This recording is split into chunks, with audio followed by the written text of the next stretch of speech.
There's a lot of buzz about the upcoming trial. I just don't feel safe keeping the evidence here. What exactly is this trial? It's never really talked about. The only thing we really know is that it involved Red Wright and his blackmail empire because it leads to his motive to kill Mia, but nothing else really. Papers? Is that the evidence then? Well, there's a possibility that it might turn out that way, yes. When I saw this line, I thought that must be an error in that it gave the line to Maya instead of Mia by accident. I turned out to be proven correct when I later received Maya's cell phone as evidence, which has the conversation recorded. The phone conversation in the court record is very much different from the one we see in the opening, such as the lines, "Well, actually, there's something I want you to hold on to for me." Again? What is it this time? Those lines were never spoken in the intro. There's even some lines that were just removed altogether, which could be interpreted as deliberate on Phoenix's part because it's not really that important. But anyway, for the line, well, there's a possibility that it might turn out that way, yes. They completely changed that line to, "I'll leave that one up to your imagination."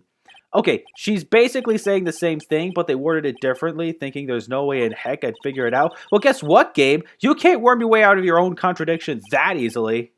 You know, White is taking a pretty big risk by waiting until 3 minutes before 9 o'clock to attack Mia and destroy the evidence she was going to use. What if Maya walks in around that time? Sure, with all his power and influence, he'd still be able to frame her very easily. But just the same, Phoenix is also supposed to be there at the same time. So we got two matching witness accounts against one conflicting account, which in all likelihood may end up going against White. Except, oh wait, the freaking power and influence the man has all stem from blackmail. Call this a spoiler for the episode's culprit, but the game already shows his face in this cutscene. So that would mean 11 minutes have passed since White entering and Phoenix entering, between which White would obviously have to have left the scene of the crime. But what are the odds that the two don't run into each other during those 11 minutes? There was no way White could have known that Phoenix would be there as well because it was never mentioned in the phone call, so he's really taking a big leap. Sis. Someone's there. So, okay, when Phoenix entered, Maya was already near her sister's corpse. That would mean between White entering and Phoenix entering, Maya came in and found the body. Jeez, this seems like the biggest coincidence ever that Maya and Phoenix found the body, albeit one after the other, not long after the deed was done, and neither of them noticed the culprit, who must have gotten out of there fast after leaving the bloody note that incriminated Maya. It's not impossible, it's just crazy. Chief? Chief? Chief! We interrupt Phoenix Wright Ace Attorney to bring you Metal Gear Solid. There are some glass shards near the chief's body. Must be pieces of the glass light stand lying broken in the back of the room. Interesting of Phoenix to make note of this, it just looks like the mess of the crime scene to me. Maya. Did Mia write this? This piece of paper is a receipt from a department store dated yesterday. And you look no further than the fact that it's a receipt, yet you take note of the broken light stand. Gotcha. Police! Please come quick! What was that? Someone screaming from outside the window? She's staring right at me! I guess White's original plan was to frame Maya, but April could very easily just pin Phoenix as the culprit and argue that he was attempting to frame Maya. But that's not White's plan, is it? It would have been genius, because with Phoenix being a rookie and not having the evidence he needs to prove his own case when he tries to defend himself, it's shaping up to be a pretty easy lose. Maya. So Mia was writing this girl's name. Maybe I should show her the receipt. First of all, Phoenix, why would Mia write her sister's name in blood? Wouldn't that implicate her in the crime? Second, why would you show this to her? And yes, you're required to show it to progress the story. Hate to say it, but first game Phoenix is kind of a jerk. Alright, I'm Detective Dick Gumshoe, see? Gumshoe? What an odd name. Hey, your name isn't any less strange. They're never going to believe me, are they? Even you, when you found me in the office, you looked at me like I had done it.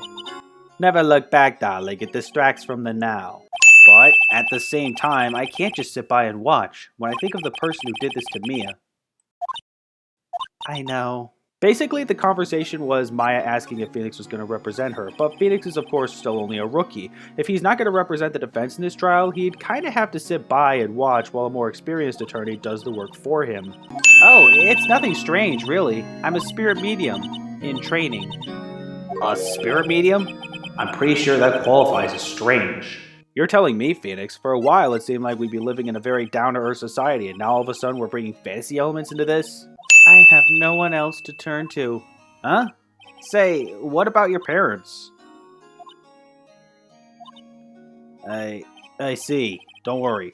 Leave it to me. These lines make it sound like both of Maya's parents are dead, when in reality it was only Maya's father that's dead, and her mother's just disappeared and wouldn't be seen again until about 2.5 years later after Maya's first arrest. Look, this gets elaborated on in the future, even in the same episode, but I just wanted to point out how funny this seemed. Okay, so after you cleared the talk options for Maya, the day of the crime option opens up again, which prompts a different set of dialogue where Maya basically just parrots the information she already gave you from the first time you select the talk option. Why did the game programmers feel the need to do this? Sorry, don't I know you from somewhere? Wait, you're that butt guy, aren't you? No, Phoenix Wright. How could anyone mistake me for Larry? I don't know, somebody's gotta write up an unfunny running joke for the first game. And don't go calling me Dick. Hey, Dick, get over here. Haha, you're sensitive about your short name because you're ashamed of your short. She might have been your boss, but that doesn't mean you get any special treatment. Alright. You can see the report, but that's all. Incompetent and lenient police representative cliche. Okay, I can't be straight with this guy, but what should I tell him? I know what he's talking about. He's talking about the cell phone that has the call recorded on it, but taking it out of context makes Phoenix seem not so straight. That carrying strap on the cell phone. This? It says, the Steel Samurai, Warrior of Neo-Old Tokyo. Phoenix takes special note of a freaking carrying strap on his cell phone. He really is Sean Spencer. Yeah, you see, that strap is a collector's item. She was worried it might get lost if it went down to the precinct. A pretty wimpy bluff, considering that carrying strap looks kinda secure on the cell phone, but Gumshoe's an idiot, so it works, I guess. Oh, witness? Yeah, Miss April May. I'm sorry about this, but I can't tell you anything about her. Well, you just told me her name. Miss May, huh? So, you sent her home already then? You're trying your lawyerly tricks on me now. She's not to go outside the room until the trial. So, she's still in the hotel across the way. Would have been a lot better for Gumshoe if he never even brought up the witness, wouldn't it? Instead, he leaks 2 pieces of info about her name and her current location. You're the lawyer, aren't you? The detective told me. He said, don't say nothing to that lawyer, pal. But Gumshoe didn't know, or at least he didn't think Phoenix was going to represent Maya before telling April not to speak with him. So there's no way April could have narrowed it down to Phoenix being the lawyer in question. I need you to describe what you observed at the time of the incident. Oh, observe, incident. You sound just like a lawyer in the movies. I like a man with a big vocabulary. Jeesh, I bet she drools at the sight of Mr. Spock. But seriously, girl, you have a problem. Could you just, who exactly are you? Ooh, Mr. Lawyer, are you hitting on me? Okay, I'm starting to get the distinct feeling that April May was once a prostitute before she came to work at Blue Corp. Right. Can you just tell me what it is you do? Well, no. And you had your little hopes up, didn't you? Gosh dang it, it's like the game was listening to my prostitute comment from earlier and decided to play off of that. So, Edgeworth is in on this one. He hasn't lost a case since he became a prosecutor at the incredibly young age of 20. Of course, there are rumors of back alley deals and forged evidence. Both of those turn out to be kind of true in a way, though it's actually a lot more complicated than that as we'd later learn. If that wasn't the most over-the-top clearing of the throat I've ever heard. Just need to have some kind of character trait in here, am I right? I'm terribly sorry, but I'm afraid that no lawyer worth their salt will take on this particular case. Terribly sorry, my boy. Why? I cannot say. I beg your pardon, but could you leave? Now, I've nothing more to discuss with you. Wow, I've just been introduced to Marvin Grossberg and already I don't like his attitude. That's quite a painting. Aha! You noticed! It's my pride and joy. Impressive, isn't it? Well, isn't it? The color of the sky, the hue of the sea, the weave of the straw hat. It's worth at least 3 million. I have no intention of parting with it, of course. No, I won't sell it. Not even to you. Do I look like I could afford that painting? Of course I don't. Who are you kidding? I really don't think you should use that guy. He didn't seem healthy. He was all skin and bones. What really happened? I could see Phoenix as someone who doesn't want to hurt Maya's feelings, but it's a bit of a stretch to assume he'd lie at first, and a crappy lie too. I had to become independent or I would lose my powers. Really? Spiritual powers could just disappear from a lack of independence in your later stages of life? I could understand lack of training, but this? The police were running out of leads, and they were getting desperate. Wait, they didn't use a spirit medium, did they? Wait, the police actually thought spirit mediums existed? Wait, no, hey! Why does it seem like every time I come here I end up embarrassing myself? Get used to this for the next 12 years of your life, Phoenix. I'll be using this bit of evidence in tomorrow's trial, that's for sure. For Maya's sake, I'll get to this woman's bottom. Wait, I mean, you know what I mean. Why is Phoenix saying all of this out loud? Wouldn't it be better suited as a thought bubble? The court accepts the statue as evidence. They're still calling it a statue. It's like the judge remembered this statue from my first case and wanted to label it as such, hoping the eyewitness would slip up and call it a clock, just like the murderer from my first case.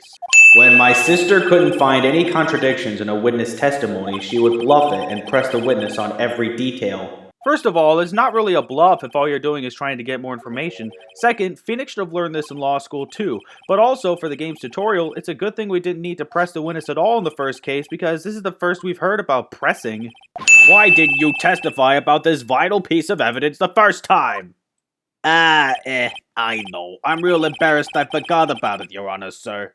Funny of Gum should have said earlier that he had hard evidence, which was the note with the bloody writing that immediately led to the arrest, and he needed to be reminded of it after Phoenix pressed him about Ms. May's statement.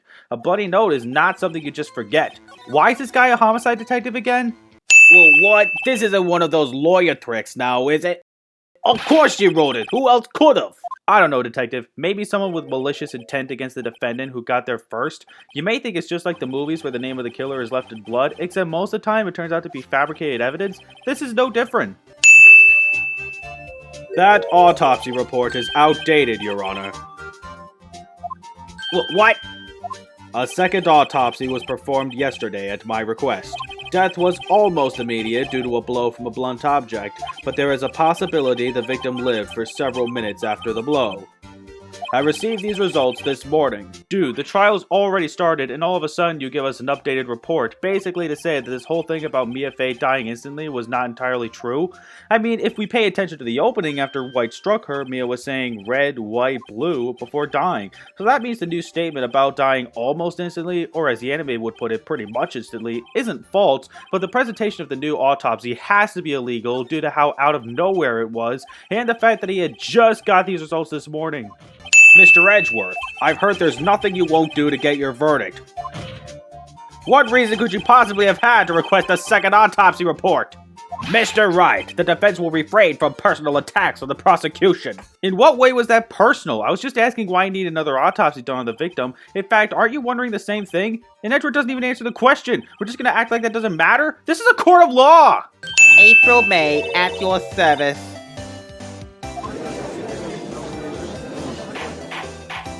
Order! An introduction should not require any reaction from the crowd. The witness will refrain from wanton winking. April will proceed to do this many times after and never be called out for it again because... Well, Your Honor, I see. It is a remarkably solid testimony. I don't see a need to trouble the witness any... Well, wait, Your Honor! Yes, Mr. Wright? What about my cross-examination? I thought the witness's testimony just now was quite firm, didn't you? Judge, you freaking moron. You can say the exact same thing about Frank Sawit's testimony sounding firm, and yet you let me cross-examine him without question. Why should April be any different?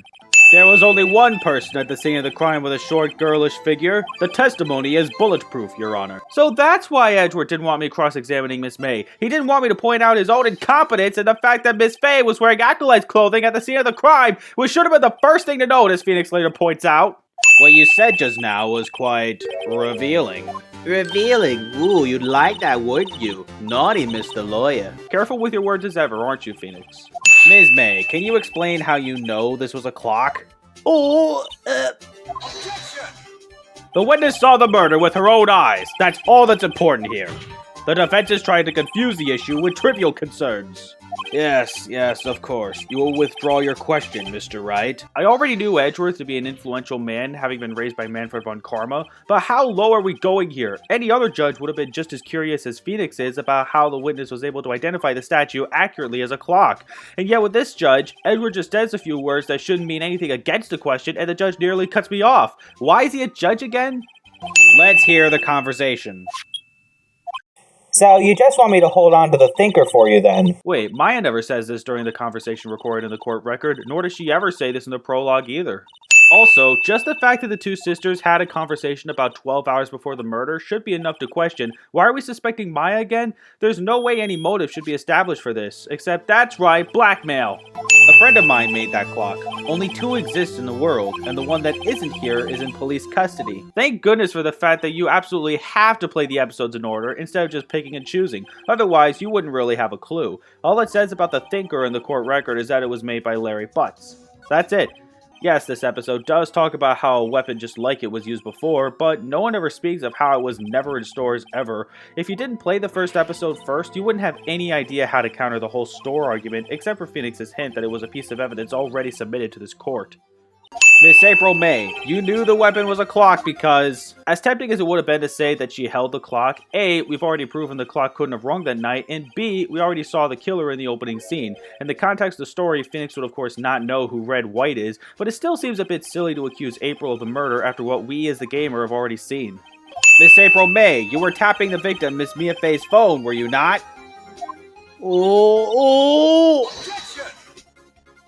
Your Honor, this is irrelevant! Making judgments already, Edgeworth? Phoenix is literally showing you a wiretap that was used to eavesdrop on the phone call! Even if that was the case, which it's not, you still have to prove one thing. Did the victim ever say that the weapon was a clock on the phone?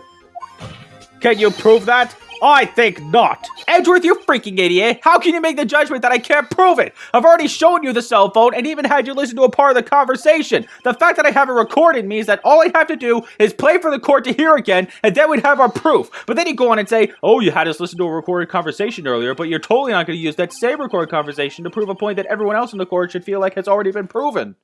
Witness, answer the question. Did you tap her phone?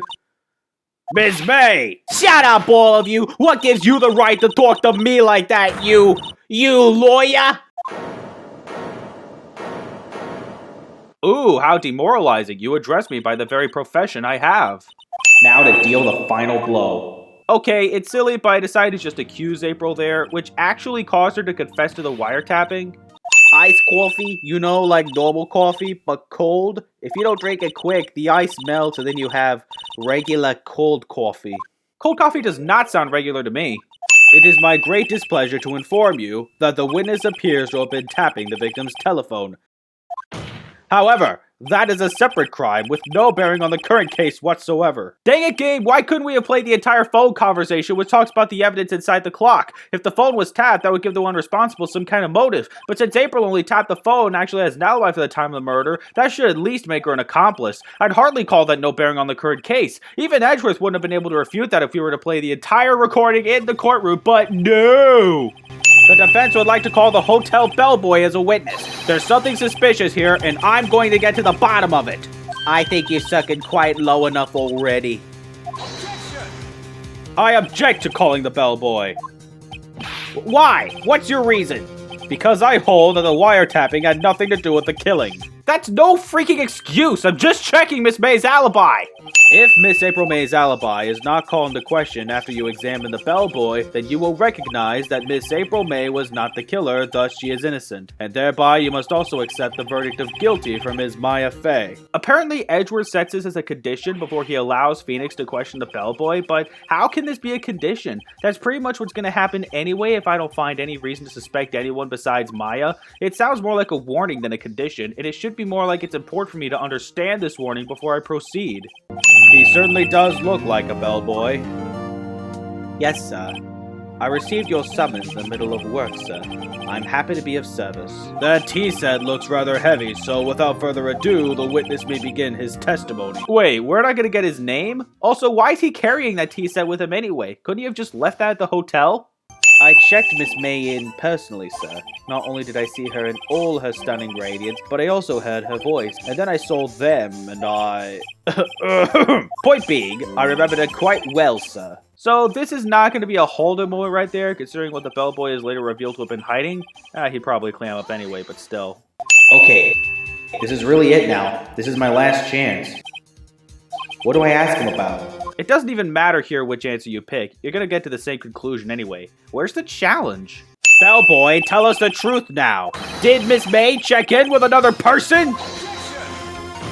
I object! That was objectionable. I know Edgeworth's supposed to be a genius that would do anything to get a guilty verdict, but I don't know, dude. This seems more than just desperate. Ah, yes, quite, indeed. It was the good barrister there, Mr. Edgeworth, who... He asked me not to mention it if I wasn't specifically asked, sir. Oh! You fool! I have a feeling this was the first time in his prosecuting career that Edgeworth was caught manipulating witness testimonies in court just for his guilty verdict, but now I wonder if he ever received any repercussions for this at all. We never find out, though. I've done it! I won! Premature celebration. Your Honor, as has been previously revealed, Miss April May was tapping the victim's phone, yet Miss May herself has an alibi at the time of the murder. However, that does not clear the man that was with her. The bellboy saw no one else in the room at the time of the murder. My, what a convenient little setup, but it's too late. This is more than desperate! Oh, no way was I in there for 4 hours 24 minutes. So, what happens with me? Do I get to go home now? It's amazing she needed to ask this. A verdict hasn't been declared yet. You're still the prime suspect. I asked for a full record of April May's testimony. I thought it might come in handy during the trial tomorrow. But now that I have it, I'm not so sure. Most of her testimony was all lies. In fact, there's only one part that hasn't been stricken from the record. Yeah, not sure how helpful that would be. The only way it would help is if the culprit was stupid enough to say the victim ran to the left instead of to the right like April says. But what are the odds of that happening? Why did you place a wiretap on Mia's phone? Oh, when you say it like that, it sounds so cold, so criminal. Tapping people's phones is a crime, Miss May. Oh, and I suppose you learned that in lawyer school? Creep. Apparently learning about law makes you a creep. A photo lies on the desk. Maybe I should switch it with the one I took? Wait, you're saying you can't just take both photos? Like, I get that Exhibit B is much more important to the current case, but Exhibit A is kind of important too, since Mia's been trailing Wright for some time after he forced her mother into hiding. Also, hi, murderer from the intro! Your efforts today can only help the Gatewaters rep, as they say. Huh? Rep? Yes, our reputation will swell as the hotel where the murderer used a wiretap. We can charge a premium for the room, of course. It will be great for business, sir. Whoa, Ms. May hasn't been charged with murder. Phoenix raised the point I was already going to make, but I should also mention this place will seriously get a boost just for being the location where a murder witness who had used a wiretap was served iced coffee. Oh, her? Sir, not to boast, but I knew the moment I saw her. She'd do it, I said. Do what? I'm starting to think the most suspicious person here is this guy. Or, betraying his own words, he is boasting. I've always wanted to write an affidavit, sir. From henceforth, I shall be known as the bellboy who swore the affidavit. First off, not to be a grammar shark, but if that's supposed to be a title, why is only the first two words capitalized and not, every word in the title? Second, just swearing an affidavit, no matter what position you hold, isn't something remarkable. Just how excited for himself is this bellboy anyway? Where did you... Aha! A reaction! This is him, isn't it? What? Who? When? Why? It is him. This is the man who stayed in your hotel room the night of the murder. No, that's not right. Nice try, Miss Cooperative. Do you have proof it was him? Aside from your expression when I showed you the photo, that kind of told me everything. Oh, fine. I'll talk. You win, lawyer. Yes! Man, that felt good! It's great to be alive! Why are you pumping your fists in the air? Why indeed? Splendiferous! Perhaps I have intimidated you with my giantesque vocabulary, or with the fact that you're the murderer from the intro.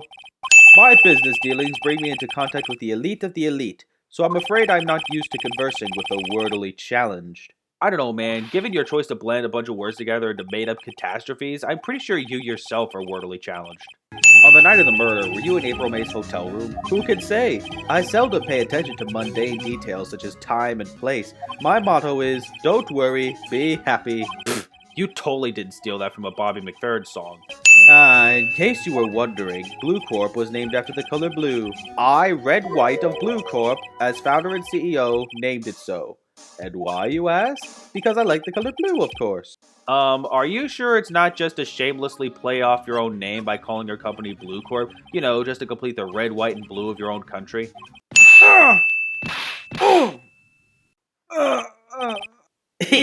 He punched me! And for what reason? Yes, he does explain that he can easily manipulate the court system in his own favor due to his immense power, but did he have to resort specifically to violence just to get his point across?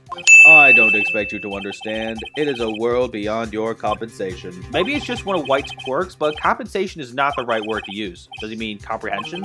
You came here from Grody Burgers, I presume. Mr. Grossberg's? Yes, then you must ask him, why is it that this painting of his hangs here? Perhaps then he will tell you. Mr. White sets up his own fall with this.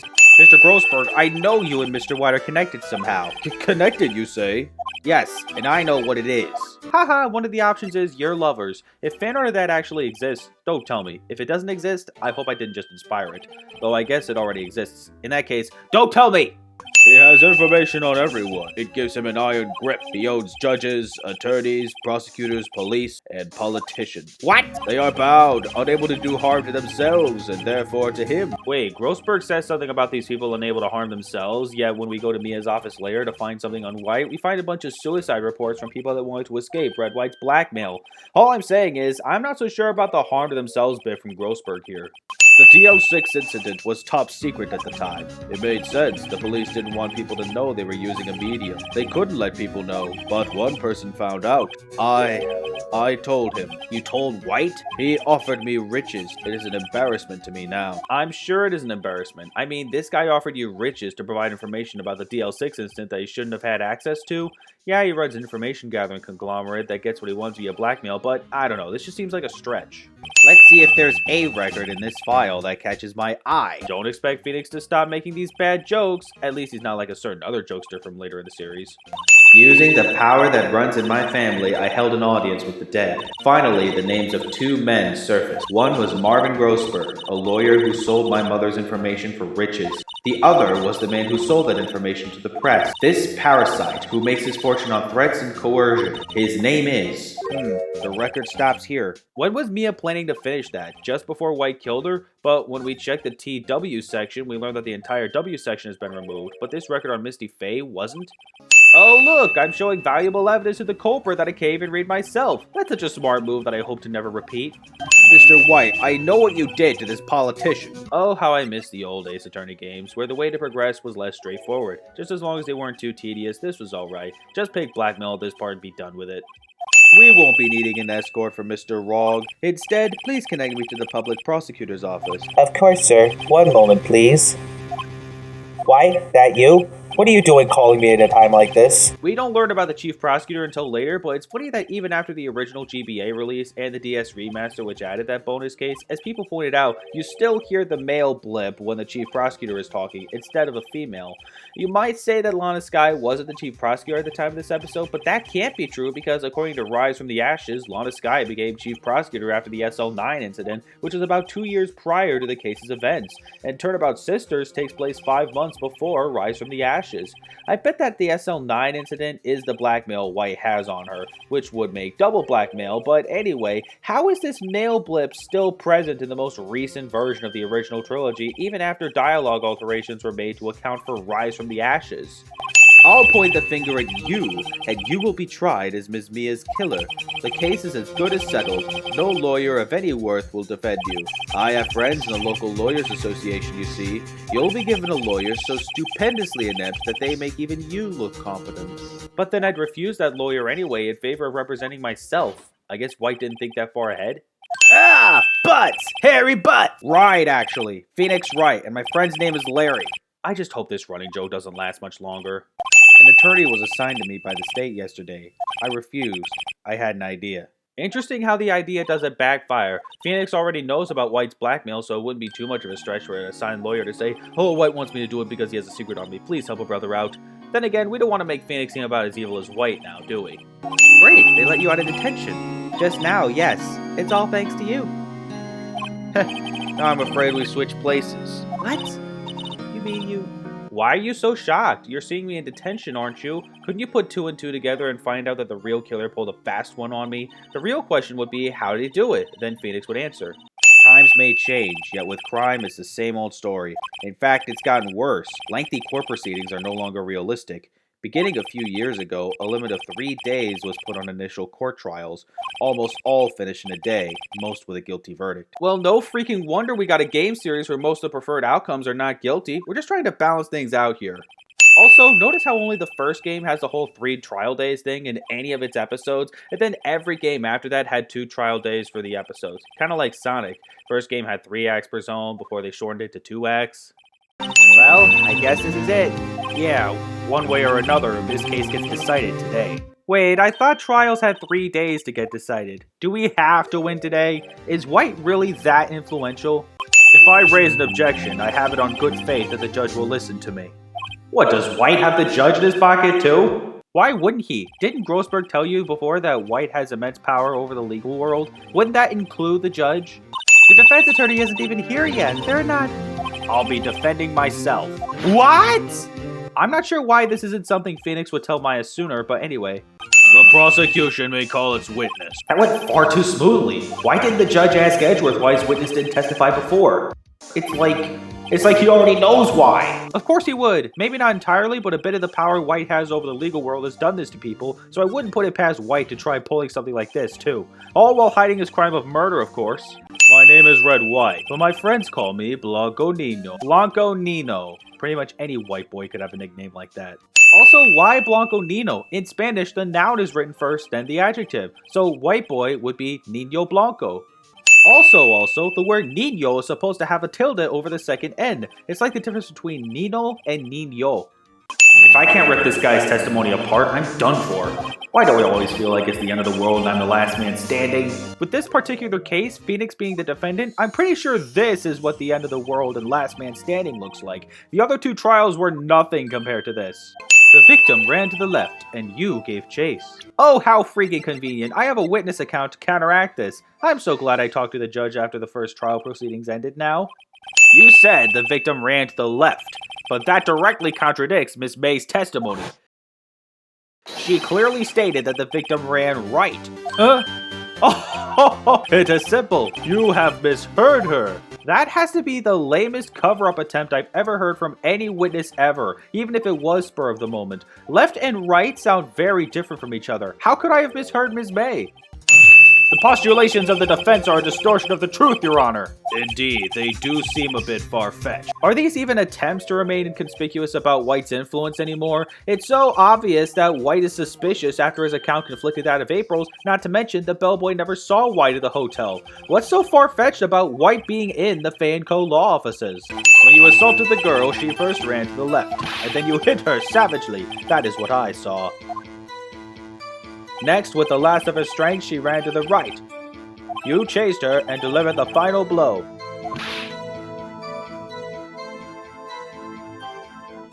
That is what Ms. May saw. You see, you hit her twice. Did White seriously have that little faith in Phoenix, believing there was no way he'd be able to counter that argument with an autopsy report? Or maybe he just thought Edgeworth would have yet another freaking update? Oh, and speaking of the update, I didn't mention this before because it wasn't important until now. Look at this. Died from a blow by a blunt object. By definition, that would mean she was hit only once, but that's still a vague description. The first time, it was more specific. Cause, single blunt force trauma. I know you guys didn't have all the space in the world, but I'm sure you could have still fit that particular line in before talking about how the victim may have lived for a few minutes after being hit. The witness is confused because he is lying!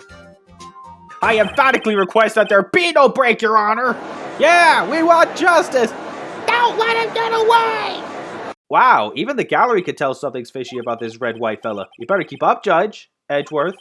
We'll see. I looked at the other window when I heard that thing fall.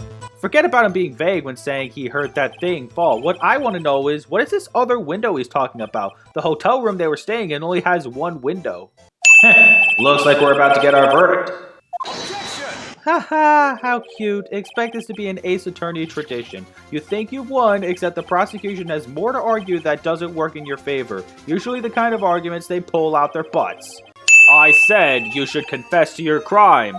Ergo, confess that you placed the wiretap. Was this part of White's plan too? If he's put in a corner about having been in the Fanco law offices, he'd confess to the wiretap in place of Miss May? Either that or Edgeworth is really taking the doing anything for a guilty verdict thing so far like he has been this whole episode. In fact, he's done it so much, it's giving me the impression it's more than just the creed that's holding him back from sticking to the truth. It's White's blackmail influence, which is either over his involvement in the SL9 incident or the nightmares he keeps having about DL6. One of the two for sure. As you know, Mr. White is the CEO of Blue Corp. He ordered his secretary, Miss April May, to tap the law offices of Miss Fay. That statement has already been thrown out the window by the fact that you're now having White confess to the tapping instead. Is it meant to imply that Miss May, for whatever reason, defied the order? It was the beginning of September, the week before the murder. Do you have proof? Miss April May knew the details of Miss Fay's phone conversation. This proves that the wiretap was placed before the murder. Decent counter-argument, but is Phoenix really so desperate to prove his own innocence that he asked about proof of all things? Was it really you that went to the office, or was it Miss May?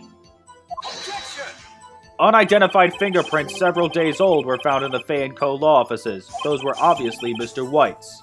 And if I know Edward, he's already run a check on those prints. So that wouldn't make those unidentified fingerprints anymore. Those fingerprints would have to belong to Miss May, contrary to what Edward said. And if he did run a check on the prints, that would mean Edward did fabricate evidence. This is worse than the updated autopsy report. I hope you got questioned for this after the trial ended. Why did you tap Mia's phone? This has no bearing on the current case, Your Honor. Yes, the heck it does. It was because of what White heard on that phone call that he went and killed Mia. But they don't know that because the game didn't have them listen to the entire recorded conversation even after it had been well established that the phone was tapped. Okay, I don't know if this is a glitch or not, but after you press all the statements you could press White on, you're supposed to progress the story, just like with a bellboy, but for some reason that just doesn't happen. Not until I scroll through the statements again without pressing, then the story progresses. I know it was like that in the DS remaster, but you'd think with the trilogy re-release they'd have this issue cleared up, but nope, they don't. Now, I want you to listen to me, Phoenix. Maya never gave up. You can't either. That's what I came here to tell you. But I'm just as confused as Phoenix. He admits defeat in court, he hears Mia's voice, he sees her standing by his side, he passes out, he's in the defendant lobby, and the trial's only on recess? He already said he's got nothing left. Why wasn't the verdict already declared? You have that receipt in the court record, right? Oh yeah, the one you wrote Maya on. Phoenix, White wrote that, not me. Yeah, idiot. Think right, think! 3 hours and 16 minutes have passed since the trial started, which is ridiculous, but when the heck did I pass out? That's my question. Your Honor, there is nothing to go back to. The cross-examination of Mr. White is finished. All that is required now is for you to pass judgment on the defendant, Phoenix Wright. You know, like you should have done even after Phoenix passed out instead of calling a recess. Your Honor, would you tell the court what is written on the other side of that receipt? Well, a glass light stand. And the date of purchase? Why, that's the day before the murder! Wow, I feel accomplished. We found a contradiction just by flipping over a piece of paper. Well, Mr. White, can't get out of this one, can you? No, it's impossible. Uh-oh, he's losing it. Given White's personality, impossible sounds like something he would have said anyway, but I'm not sure. There is a certain thread of logic to the defendant's claims.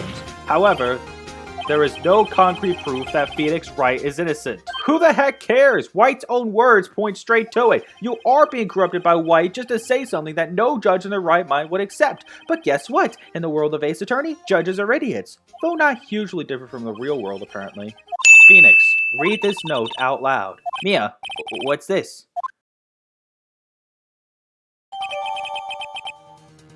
Your Honor, if I may. You're quite persistent today, Mr. Wright. You bet I am. My life is riding on this one. I have something I would like to read to the court. Ooh, this is so tricky. What was it that Mia just handed to me not long ago? A memo that I can't even read, even if the description says it's a bunch of names in her handwriting? Now it bugs me because I want to know what name she wrote. Mr. White, admit your guilt right here, right now, or else this list will be released to the press. I confess. I did it. I hit her. I hit Miss Mia with the thinker. Case closed, Your Honor. Wow, I won the case by reading names off a sheet of paper. You've done it again. That was quite a spirited defense. Yes, Your Honor, I guess you could say that. If only you knew how spirited it was. So the judge isn't going to question the dead woman standing next to me in acolyte's clothing? No? Okay. What, it's been an hour, 8 minutes since court reconvened? No, that's stupid. Maya? Why are you here? Because of this. See? Mia wrote me a letter. I wonder when she got the time to do that. I thought Maya's powers are still weak, and we learned later that at this stage, Maya can only channel a spirit when under heavy stress, like when Phoenix admitted defeat in court. So between the time the trial ended and the time we met Maya in the office, when did Mia write this letter?